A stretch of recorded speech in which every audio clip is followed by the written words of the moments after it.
बिस्मिल्लाहिर्रहमानिर्रहीम। अस्सलाम वालेकुम। इस वीडियो में हम profit on debt, financial cost, lease payments, ये जो एक सेक्शन है इनकम टैक्स ऑर्डिनेंस का, इसके ऊपर बात करेंगे।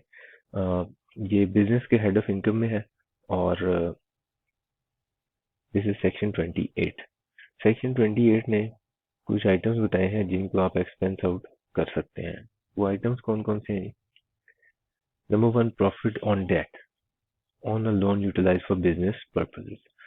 प्रॉफिट ऑन डेट से मुराद ये कि डेट का मतलब कर्जा, प्रॉफिट ऑन डेट मार्कअप के लिए जो वर्ड यूज हुआ है टैक्स लॉ में, मार्कअप, इंटरेस्ट, ठीक है, ये सब ये सूद के लिए जितने भी ऑल्टरनेटिव वर्ड्स हम इस्तेमाल करते हैं उनके लिए टैक्स लॉ में वर्ड यूज हुआ है profit on debt. So profit on debt on loan utilise for business purposes. तो आपने कारोबार के लिए कोई लोन लिया तो उस पर जो भी सूद अदा करेंगे वो आपको एक्सपेंस के तौर पे अलाउड है।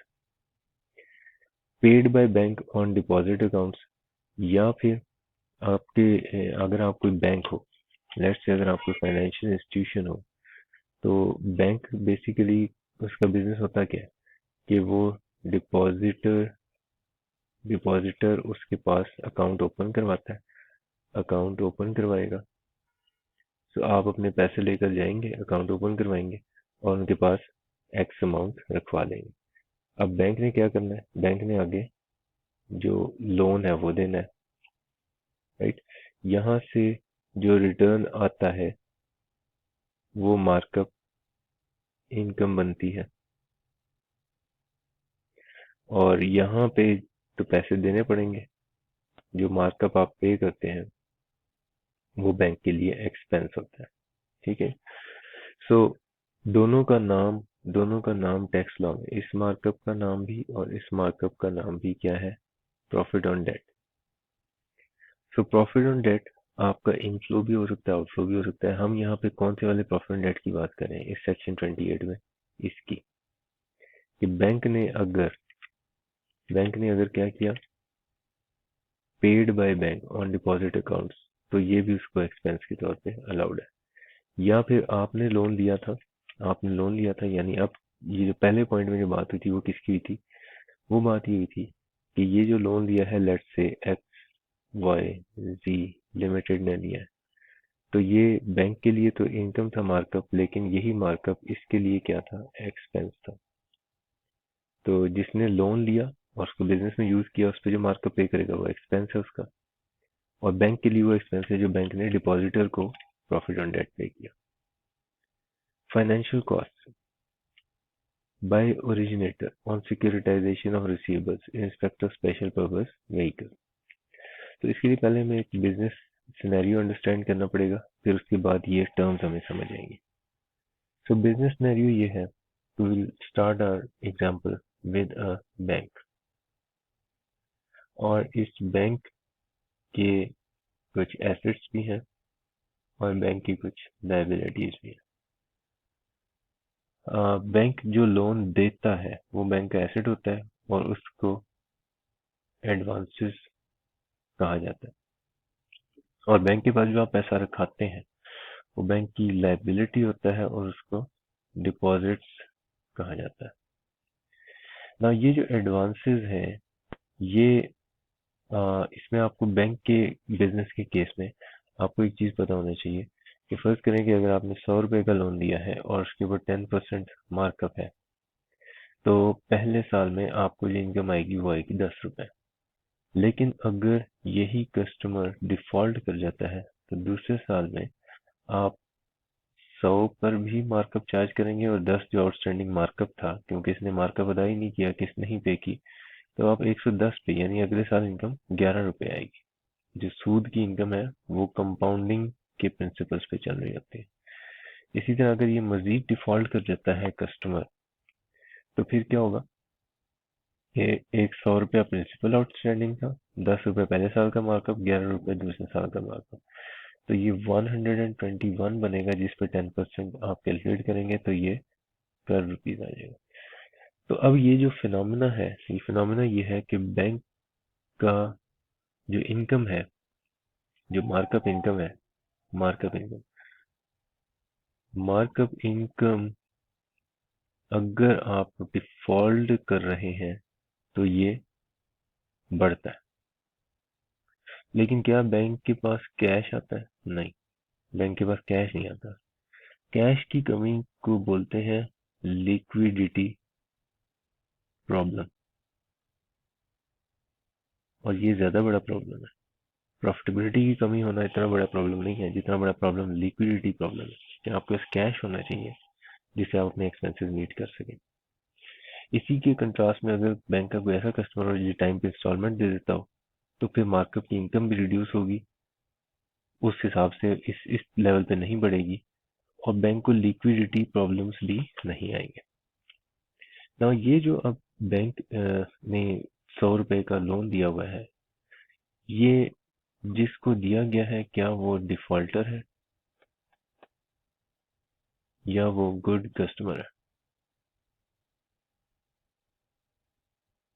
ठीक है, ये इसको बोलते हैं हेल्थ ऑफ पोर्टफोलियो। इसको बोलते हैं हेल्थ ऑफ पोर्टफोलियो, कि आप जो लोन देते हैं उसकी हेल्थ कैसी है, क्या वो ज्यादातर इन लोगों को दिया जाता है या ज्यादातर इन लोगों को दिया जाता है। ये आपको फाइंड आउट एवेल्युएट करना है। ये इवेल्युएट किसने करना है? ये इवेल्युएट बेसिकली ये बैंक खुद ही करता है कि मेरा जो पोर्टफोलियो है वो कैसा है। क्या ऐसा तो नहीं कि मैं ज्यादा प्रॉफिटेबिलिटी शो करता जा रहा हूँ लेकिन मेरा कस्टमर डिफॉल्ट कर रहा है और अल्टीमेटली मुझे कैश प्रॉब्लम्स आने शुरू हो जाएंगे, मेरे पास इतना पैसा भी नहीं होगा कि मैं अपने डिपॉजिटर के पैसे उसको वापस कर सकूं। तो इसलिए हेल्थ ऑफ पोर्टफोलियो, पहली चीज आपको ये अंडरस्टैंड करनी है कि health of portfolio is an important concern for the bank. ठीक है, और बैंक के पास एक बकायदा डिपार्टमेंट होता है जो कि इस रिस्क मैनेजमेंट करता है, जो ये देखता है कि हाँ जी हम सही डायरेक्शन में लोन्स दे रहे हैं, क्योंकि ये बहुत ज्यादा प्रॉब्लम हो सकती है जहां पे आपने माइक्रो फाइनेंसिंग करनी हो। फॉर एग्जांपल जैसे क्रेडिट कार्ड कस्टमर है, तो ये कस्टमर छोटा है लेकिन इसकी तादाद बहुत ज्यादा है, नंबर में बहुत ज्यादा है। लेकिन अगर आप किसी फैक्ट्री को, इंडस्ट्री को इंडस्ट्रियल लोन्स दे रहे हैं, तो ऐसी सूरत में लोन बड़ा हो सकता है और नंबर ऑफ कस्टमर्स कम हो सकते हैं। तो स्पेशली यहाँ पे ये एक प्रॉब्लम हो सकती है बहुत ज्यादा। नाउ अब अगर आप ने लोन दे दिया और आपके ज्यादातर कस्टमर क्या निकले? डिफॉल्टर निकले। तो इसका मतलब किसी पोर्टफोलियो से आपको ऐसा हो सकता है कि रिकवरी ना हो रही हो। ठीक है, सो बैंक के जो रिसीवेबल्स हैं, हम यहाँ पे हम एक चीज लिख रहे हैं कि बैंक, किसी भी बैंक के जो रिसीवेबल्स हैं वो अगर लेट्स से 100 के हैं, तो वो उसमें से एस्टिमेट ये बनाता है कि यार मैं इसमें से रिकवरी कितनी कर लूंगा। लेट्स से वो कहते हैं जी मैं इसमें से 60 भी रिकवर कर रहा हूँ तो बड़ी बात है। और जो रिकवरी एक्सपर्ट्स होते हैं, ऑर्गेनाइजेशंस होती हैं, एंटिटीज होती हैं, जो क्या होते हैं? Recovery specialist. रिकवरी स्पेशलिस्ट आप कह लेंगे एक बदमाशी वाला ही बिजनेस है। वो बिजनेस क्या करेगा? वो आपसे ये 100 के रिसीवेबल्स कहेगा जी ये आप मुझे बेच दो, मैं इनको डील करना जानता हूँ और मैं आसानी से इसमें से 80 रिकवर कर लूंगा।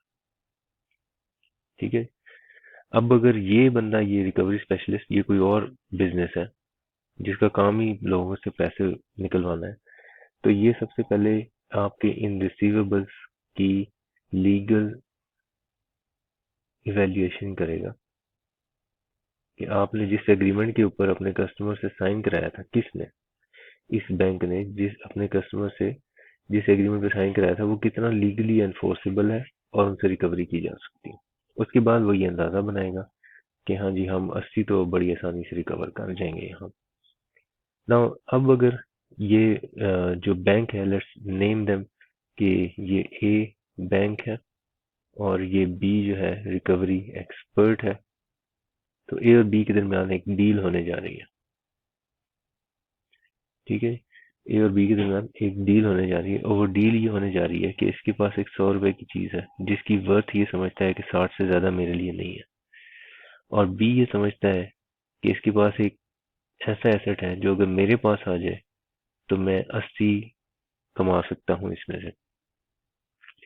तो ये इसको ऑफर करेगा कि भाई आप ऐसा करें, 70 का मुझे बेच दें।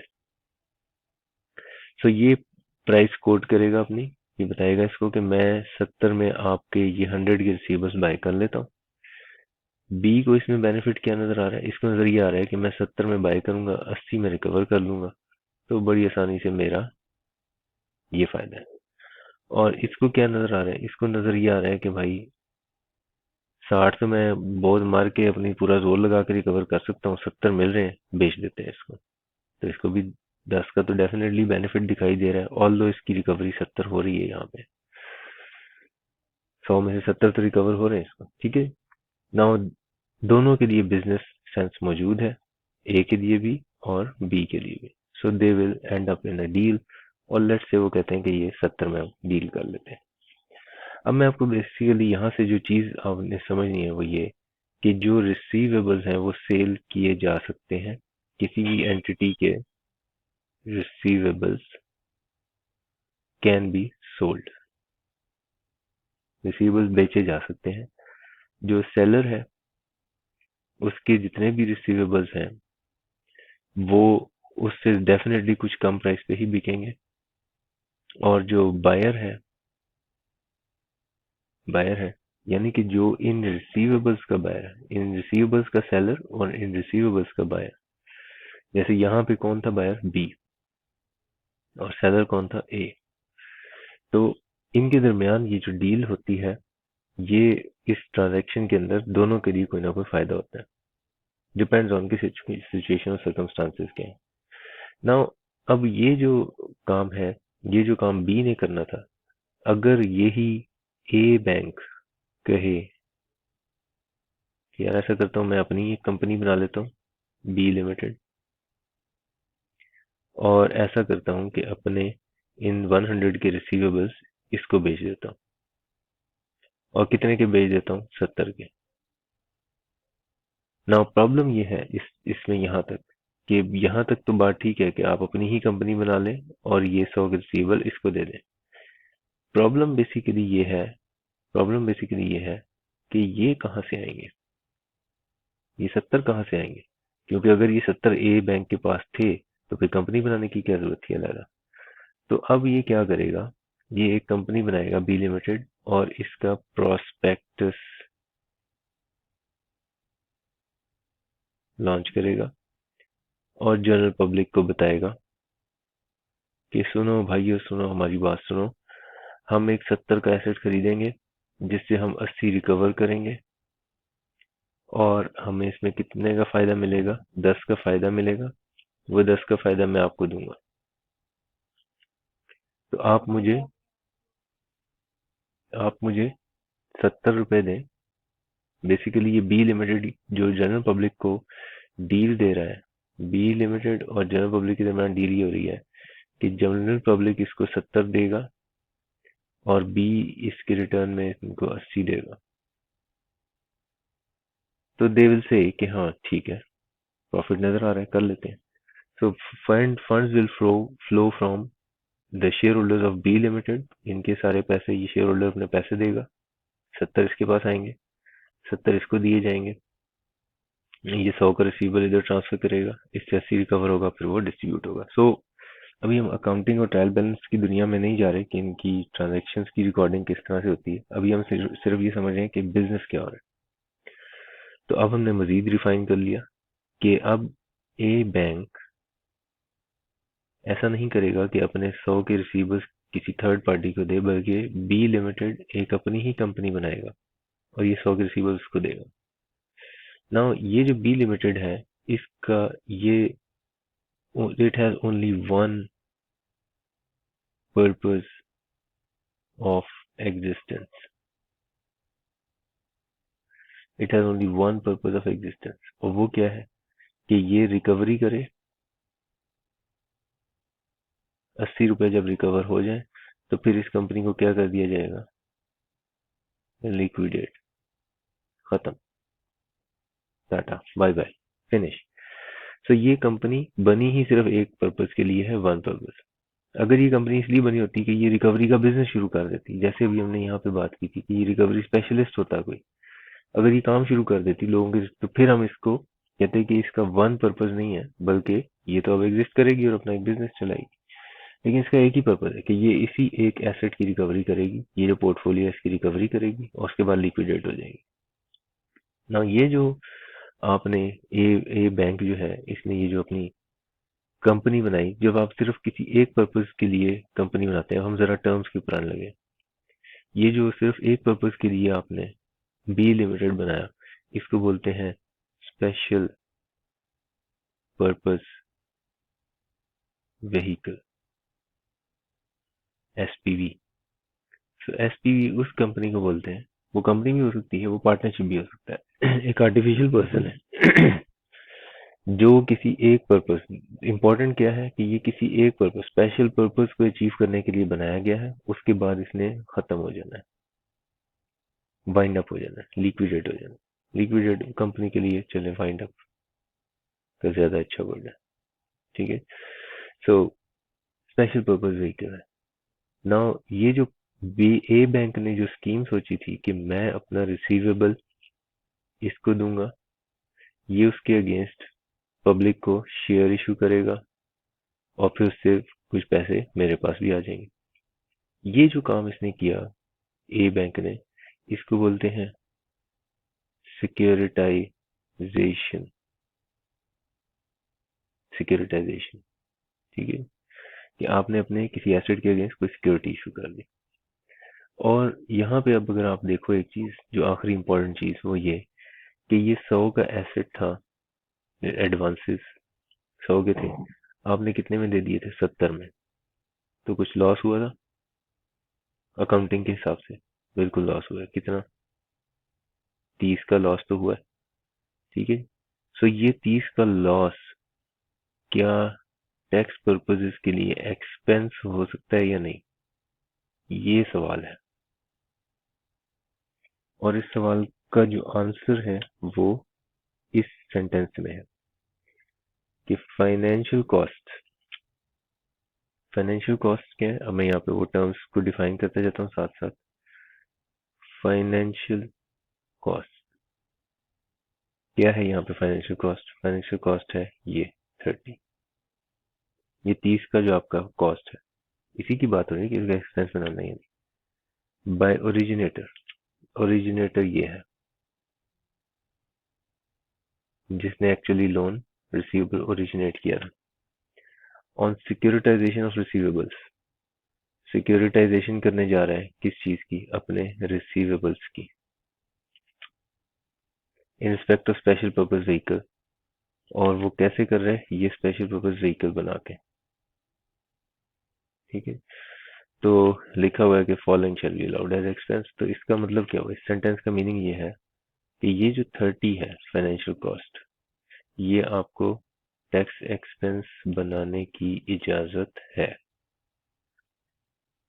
तो बैंक अपना 100 का पोर्टफोलियो जब 70 में बेचेगा तो 30 को एक्सपेंस करने की इजाजत होगी, बस इतनी सी बात हो रही है। तो यहाँ पे ये सिर्फ बैंक की बात नहीं हो रही, ये कोई और बिजनेस भी अपने रिसीवर्स की अगर सिक्योरिटाइजेशन इस तरह से करता है तो उसकी भी बात हो रही है। लीज रेंटल्स, ये हम लीज के टॉपिक में डिस्कस कर चुके हैं। शेयर ऑफ प्रॉफिट अंडर मुशारका scheme paid to bank. So जब आप बैंक से लोन लेते हैं ना अंडर इस्लामिक मोड, तो फिर इस्लामिक मोड में आपका जो बैंक है वो आपसे मार्कअप नहीं मांगता, बल्कि क्या मांगता है, शेयर इन प्रॉफिट। तो अगर मार्कअप मांगे तो वो हम ऑलरेडी कह चुके हैं कि वो प्रॉफिट एंड डेट है और एक्सपेंस के तौर पे अलाउड है। और अगर शेयर इन प्रॉफिट मांगे तो वो भी अलाउड है एज एक्सपेंस। ये भी एक इस्लामिक मोड ऑफ फाइनेंसिंग की बात हो रही है, ये भी अलाउड है as expense. State Bank of Pakistan share of profit paid by House building Finance Corporation, National development Leasing Corporation, Small and Medium Enterprises Bank on investment और credit line provided by State Bank of Pakistan. ये 3 institution हैं जिनको state Bank of Pakistan ने कुछ पैसा दिया है। कौन कौन से 3 institution, house building finance corporation, national development leasing corporation और स्मॉल मीडियम एंटरप्राइज बैंक। इनको कुछ पैसा दिया स्टेट बैंक ऑफ पाकिस्तान ने। ये जो पैसा इनको दिया, इन्होंने आगे लोन देना है।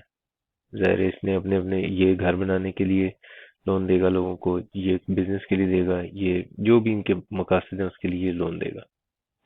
लोन देगा तो रिटर्न क्या मिलेगा? रिटर्न मिलेगा मार्कअप। मार्कअप जो रिटर्न मिलेगा वो इनके लिए क्या होगा? इनकम। लेकिन सवाल ये है कि ये पैसे तो इनके नहीं थे, ये पैसे इनको किसने दिए थे? ये पैसे इनको स्टेट बैंक ने दिए थे। तो स्टेट बैंक कहेगा कि भाई आपने जो इनकम कमाई है उसमें मेरा शेयर भी तो है, क्योंकि लोन तो मैंने दिया था। तो जो इनकम आपने कमाई है उसमें, उस मार्कअप में से, सो फर्ज करें कि यहाँ से 100 रुपया, 30, 30, 40 इनको दे दिया। HDFC के पास आगे अब लोन देने के लिए 30 रुपए स्टेट बैंक के हैं और लेट्स से इसके अपने भी हैं, लेट्स से 300। तो इसने 330 आगे लोन दिया है।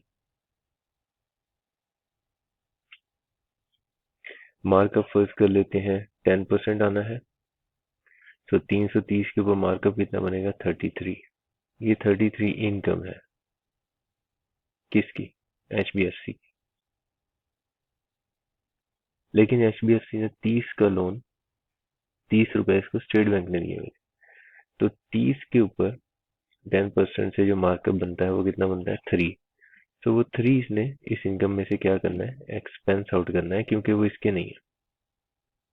तो इसकी इनकम एक्चुअली 30 ही है। तो इसकी बात हो रही है कि ये एक्सपेंस माइनस करने की इजाजत है। ये जो पैसे आए थे ये क्रेडिट लाइन, इसको बोलते credit line. State Bank of Pakistan share of profit paid by so and so on investment और credit line provide by State Bank. तो स्टेट बैंक की प्रोवाइड की गई क्रेडिट लाइन पर या इन्वेस्टमेंट पर ये अगर कोई रिटर्न पे करते हैं स्टेट बैंक को, तो वो इन्हीं को एक्सपेंस के तौर पे अलाउड है। Okay, so this was about profit on debt. This was about section 28 summarizing the। इस पे अगर आपका कोई सवाल हो तो फिर आप कमेंट्स में पूछिएगा। Thank you very much, take care, अल्लाह हाफिज।